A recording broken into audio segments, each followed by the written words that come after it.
Dharma Devi group of education, जिसकी पहचान हमारे विकास भाई और आपने इस कार्यक्रम में मुझे आमंत्रित किया। मैं हृदय से आभार व्यक्त करना चाहूंगी सर्वप्रथम आपका। मंच पे बैठे किसी भी पहचान के मोहताज में लक्ष्मण भाई, जिसे हम सबने सुना है, आते ही मैंने उन्हें कहा कि भैया मैं आपका जो यूट्यूब चैनल है उसे सब्सक्राइब करके रखा है। जब भी कोई लेटेस्ट आपकी वीडियो आती है मैं उसे सबसे पहले देखती हूँ और आप हम सभी लोगों के लिए बहुत बड़े इंस्पिरेशन है। अब मुझे लगता है यहाँ पे सारे युवा, जितनी बच्चियां बेटियां यहाँ बैठी हैं, हम सब इस बात से अग्री करते हैं। हमारे बीच में अभी आरती यादव जी, जिन्होंने सारा समय लगता है मुझे ही दे दिया बोलने के लिए, क्या मैं यहाँ बोलने सुनने आई हूँ।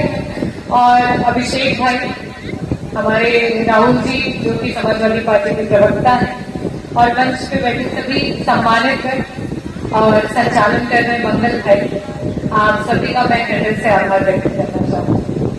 सर्वप्रथम मैं चाहूंगी कि यहाँ पे हमारे जितने भी सम्मानित कर हैं, मेरे पिता तो उन्हें दिखाई दे रहे हैं, आपके चरणों में मैं प्रणाम करती हूँ। मेरे नौजवान भाई दूर तक दिखाई दे रहे हैं, मेरी बहनें दिखाई दे रहे हैं। एक बार जोरदार तालियों से हमारे पीटीए के जननायक की जो हम फोटो यहाँ देख पा रहे हैं, हमारे विकास भाई के एक बार जोरदार तालियों से कि दूर तक इसकी आवाज जाए, और ये पीटीए की आवाज है जो दूर तक जानी चाहिए। मैं वापस से आभार व्यक्त करना चाहूंगी। आज इस कॉलेज का फाउंडेशन या मैं कहूंगी वार्षिक उत्सव है और हर वर्ष ये होता है। और मेरी और विकास भाई की चर्चा हो रही थी कि दीदी हमारे यहाँ बहुत सारी बेटियां हैं और वो आपको सुनना चाहती हैं और आप जरूर आइएगा। और मैंने उसी समय हामी भरी थी कि जरूर आऊंगी, पर सोचा नहीं था, जैसे अभिषेक भाई ने कहा कि इस तरीके से स्वागत होगा, कि मैं वहां से यहाँ तक का सफर कब तक पूरा होगा मुझे पता ही नहीं चला। और मैं कह रही थी कि इतनी तो शादियों के फूल नहीं झड़े होंगे जितने आज मुझे इस स्वागत में फूल झड़े हैं, तो मैं उसके लिए बहुत बहुत आभार व्यक्त करना चाहूंगी। जब भी किसी शिक्षा के मंदिर में जाती हूँ तो मुझे अपना समय याद आ जाता है, अपने संघर्ष याद आ जाते हैं, अपना जो लड़ाई थी वो याद आ जाती है, और फिर मंजिल पे याद आती है। राजनीतिक मंच तो नहीं है, लेकिन जिंदगी कहीं ना कहीं राजनीति से अगर जुड़ी ना हो तो अपने अधिकार पाना बड़ा मुश्किल हो जाता है। और ये एहसास मुझे भी बहुत देर में हुआ। एम्स हॉस्पिटल में बतौर डॉक्टर काम करते करते जब मैं सेकेंड ईयर में पहुंच गई, तब मुझे राजनीति की अहमियत समझ में आई कि पढ़े लिखे युवाओं को राजनीति में आना भी चाहिए और राजनीति में भागीदारी लेनी चाहिए, समर्थन करना चाहिए और अपना स्टैंड भी रखना चाहिए। ये मुझे काफी वर्षों बाद समझ में आया। अभी बात हो रही थी कि मंजिल की, हम सभी की कोई ना कोई मंजिल है, और जब हम स्कूल में होते हैं, कॉलेज में होते हैं और आगे बढ़ते चले जाते हैं तो हम हमेशा सिर्फ और सिर्फ अपनी मंजिल की सोचते रह जाते हैं। आज जब कॉलेज को 10 से 12 साल हो चुके हैं और आप लोगों के बीच में हूं, तो यही कहना चाहूंगी कि मंजिल की तो खासियत यही है, लेकिन उससे भी बड़ा, उससे भी मजबूत और उससे भी महत्वपूर्ण कुछ है तो वो सफर है जो हम मंजिल तक लेकर के जाते हैं। जो मंजिल तक जाने का वो जो रास्ता होता है, जो प्रत्येक दिन हम जीते हैं, वो सफर उससे भी ज्यादा महत्वपूर्ण होता है। हम कई बार जब हम हाथ में घड़ी पहनते हैं तो वो घड़ी मायने नहीं रखती कि वो कितने की है, वो 1000 की है, लाखों की है, करोड़ों की, लेकिन वो वक्त जो है वो बहुत मायने रखता है।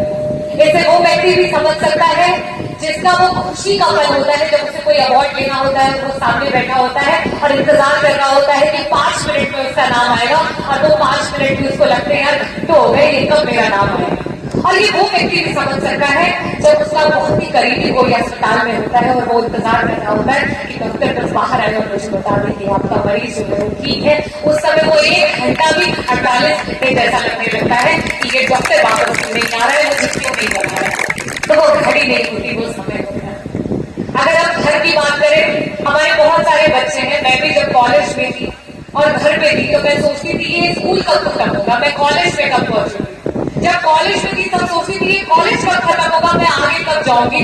और उसी तरीके से जब हम घर पे रहते हैं तो सोचते हैं यार ये घर से कब हम बाहर जाएंगे, कब हम हॉस्टल में पहुंचेंगे।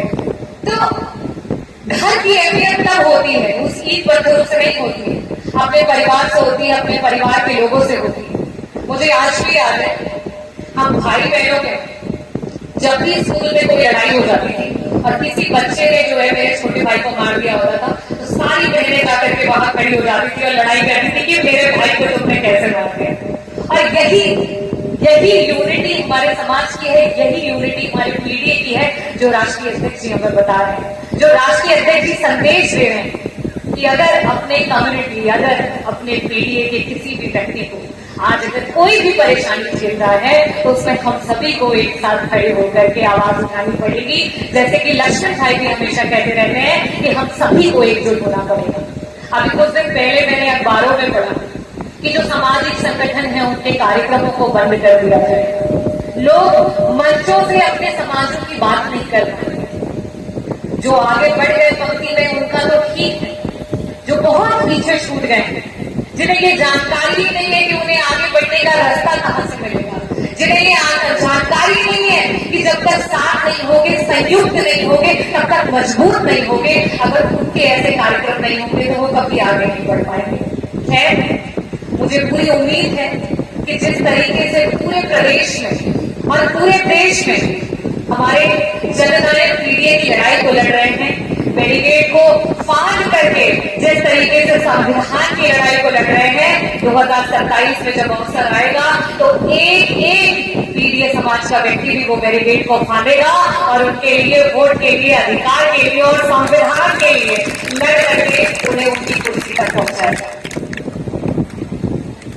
सर राजनीतिक मंच हो ना हो, लेकिन जो दिल में होता है वो जुबान पे आ ही जाता है। मैं लक्ष्मण भाई को सुनने आई हूं तो इसीलिए बहुत ज्यादा बातें नहीं करूंगी, लेकिन एक चीज जरूर बताऊं कि बहुत अच्छा एक शेर है जो कि बसर साहब ने कहा था।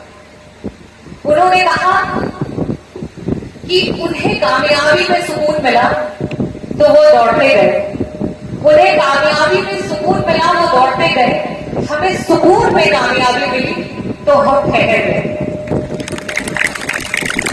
और ख्वाहिशों के बोझ में आज हमने इतनी ख्वाहिशें पाली हैं, आज इतना हमें जगह जगह पे जो है कोई कुछ सिखाता है। मैं देख रही हूँ आज हमारे बच्चे जो है मोबाइल पे, सोशल मीडिया पे, डिजिटल मीडिया पे बहुत एक्टिव हो चुके हैं, लेकिन वही जब बोलते हैं कि पेरियार की किताबों को पढ़िए, अम्बेडकर जी की किताबों को पढ़िए, महात्मा गांधी जी की किताब जो उनके बारे में लिखी है उनकी जन्मकथा को पढ़िए, ज्योतिबा फूले जी, सावित्री फूले जी की बातों को पढ़िए, तो कहीं ना कहीं हम अपने आप को उसमें से खींच लेते हैं। तो उसके लिए यही कहना चाहूंगी कि ख्वाहिशों के बोझ में बसर तो क्या कर गया, इतना तो जीना भी नहीं था जितना तो पल पल मर गया। तो हम इतनी लड़ाई लड़ गए लेकिन हमें यही नहीं पता कि हम जा कहां है। तो बेटियों के लिए मैं यही संदेश लेकर के आई हूं कि आपका जो सफर है वो डेफिनेटली मैं ये बता रहा कि बहुत ही महत्वपूर्ण है और चुनौतीपूर्ण है। आज मैं यहां तक पहुंची हूं और राजनीतिक मंच पे खड़ी हूं, लेकिन फिर भी